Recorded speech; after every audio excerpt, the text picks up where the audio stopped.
예수님은 하나님께서 가브리엘 천사를 통해 예언하신 대로 태어나셨죠.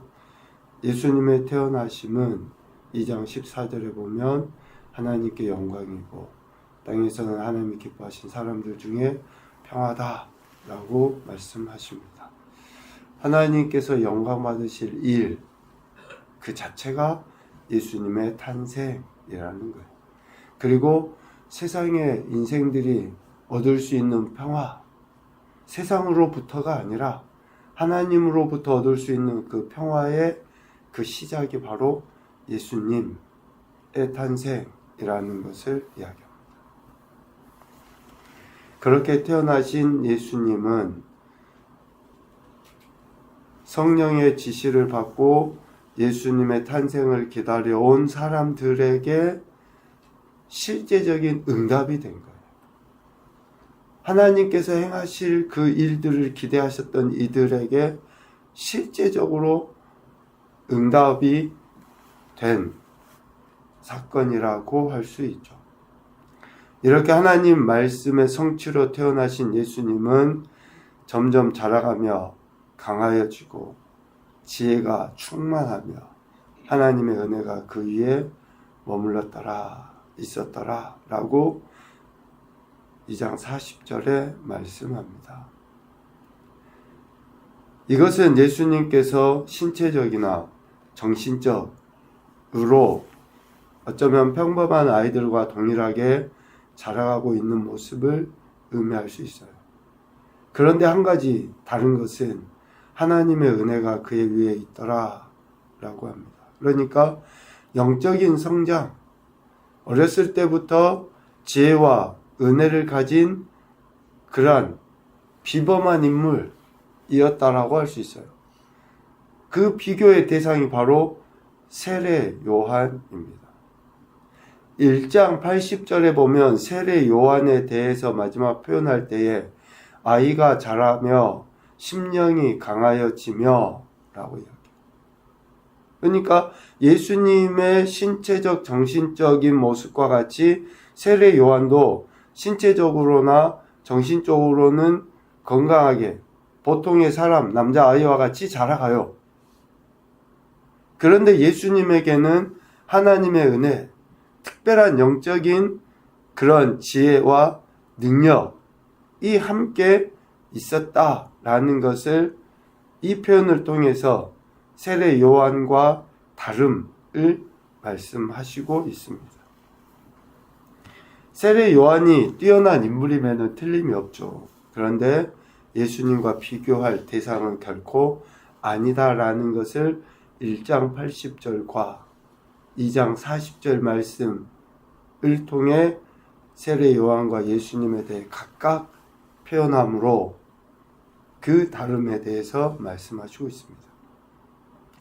이렇게 태어난 예수님은 그의 부모들이 모세의 법대로 또 율법에 말씀하신 대로 절기의 관례대로 그렇게 행하셨어요.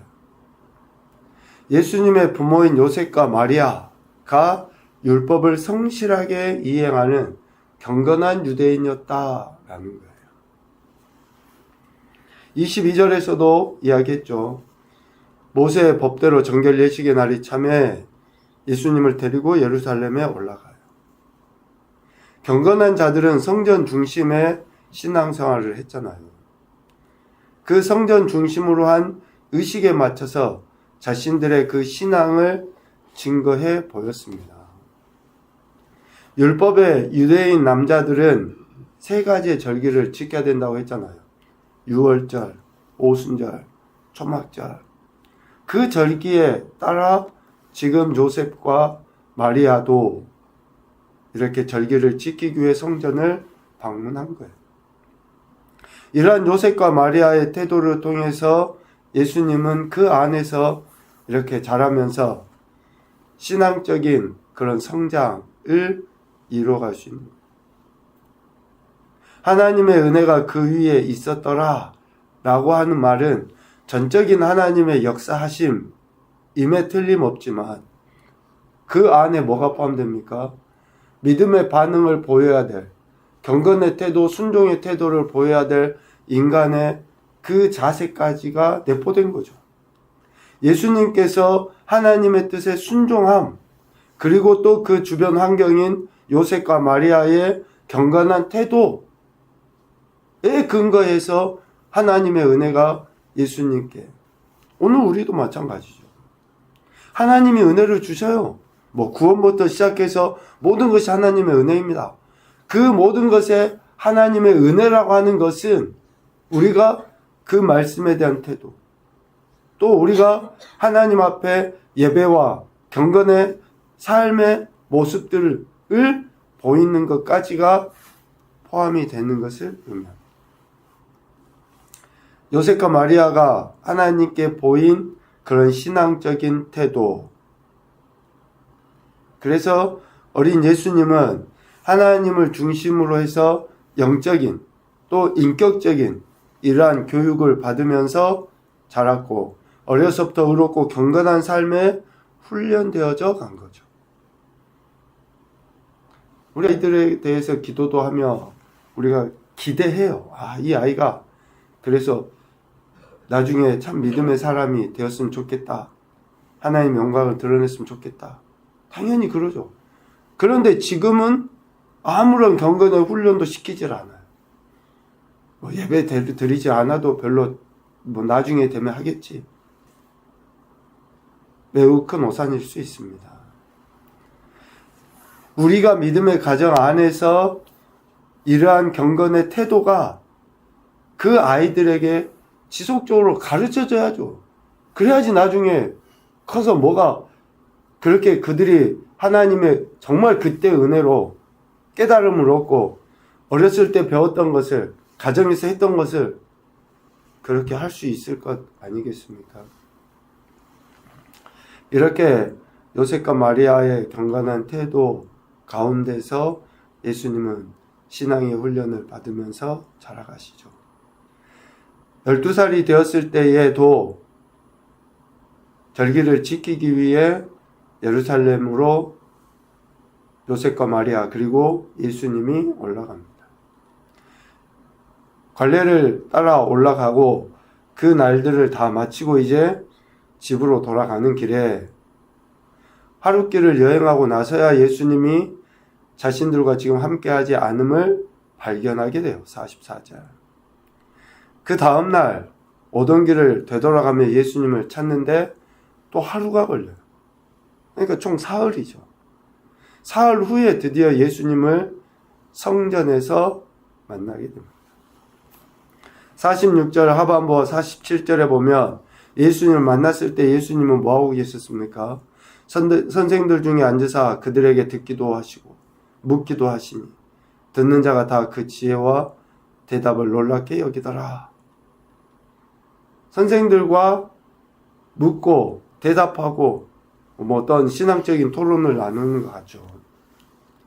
12살이라고 이야기해요. 12살. 그 아이가 당시에 최고의 영적 리더라고 할 수 있는 그들과 저명한 율법학자들, 우리가 가장 대표적으로 알고 있는 자들이 누굽니까? 산헤드린 공회 의원들, 그들이 지금 여기 선생이거든요. 그리고 각 파당이 있잖아요. 그 파당의 지도자들 모여서 그런 토론들을 하는데 예수님, 12살짜리 예수님이 지금 거기에 있는 거예요. 그들과 이런 대화를 나누는데 예수님의 말씀에 대해, 이런 토론에 대해 듣는 자가 다 놀랍게 여기더라. 이 놀랍게 여기더라라는 말은 한번 깜짝 놀라는 정도가 아니라 계속 지속적으로 놀라는 거예요. 그리고 놀라다라는 그 원어의 의미는 기절할 정도로, 얼마나 예수님의 그 답변이, 말씀이 보통의 어른들, 보통의 율법학자 선생들이 말할 수 없는 그런 이야기를 예수님이 하셨다라는 거죠. 그러니까 예수님의 질문과 답변에 매우 놀라 기절할 정도의 그 시간을 성전에서 예수님은 보낸 거예요. 선생들과 함께. 단순히 12살 된 소년의 입에서 나오는 이야기가 아니죠. 매우 영특한 그 지혜로움, 그러니까 지혜의 말씀 그 자체의 탁월성 때문에 저들이 놀란 거예요.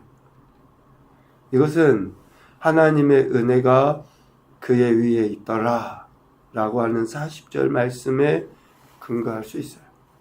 하나님의 지혜로서 예수님께서 질문하시고 답변하셨기 때문에 저들이 놀란 거예요. 이것은 예수님 안에 하나님께 속한 모든 신령한 지혜, 지식, 보화가 감춰진 거죠. 그것이 비로소 그때 드러난 거예요. 그 선생들과의 대화 속에서.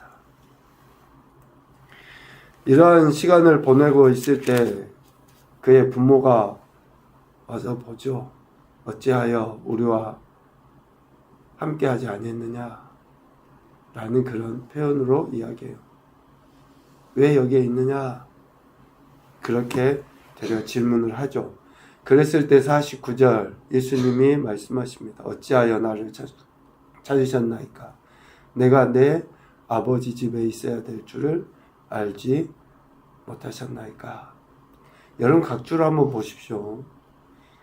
내 아버지의 일에 관계하여야 단순히 성전에 예수님이 있어야 할 것에 대한 그러한 태도를 이야기하는 게 아니라 예수님이 말씀하시는 것은 아버지의 일, 즉 하나님께서 자신을 보내시고 자신에게 하나님의 지혜를 부어주신 그 목적을 이루는 것에 대해서 지금 예수님은 이야기하시는 거예요. 아버지의 일을 하는 것을 당연한 것으로 여기신 거죠. 그 일을 행함에 있어서, 즉 아버지의 일을 행하는 것을 당연한 것으로 여기실 뿐만 아니라 그 일을 행함에 있어서 열심으로 하는 것이 당연하다라는 것을 지금 예수님은 그 부모에게 자식을 찾아서 3일 동안 헤맸던 그 부모에게 이런 이야기를 하죠. 인간적으로 보면 그냥 꿀밤 한 대 맞아도 될 법한 이야기잖아. 아니 아들을 잊어버려가지고 엄마 아빠는 헐레벌떡 이리저리 찾고 해가지고 딱 만났는데 예수님의 이 49절 답변을 보면 좀 어이가 너무 없잖아요. 그리고 실질적으로 알아들을 수도 없는 이야기를 하는 거예요.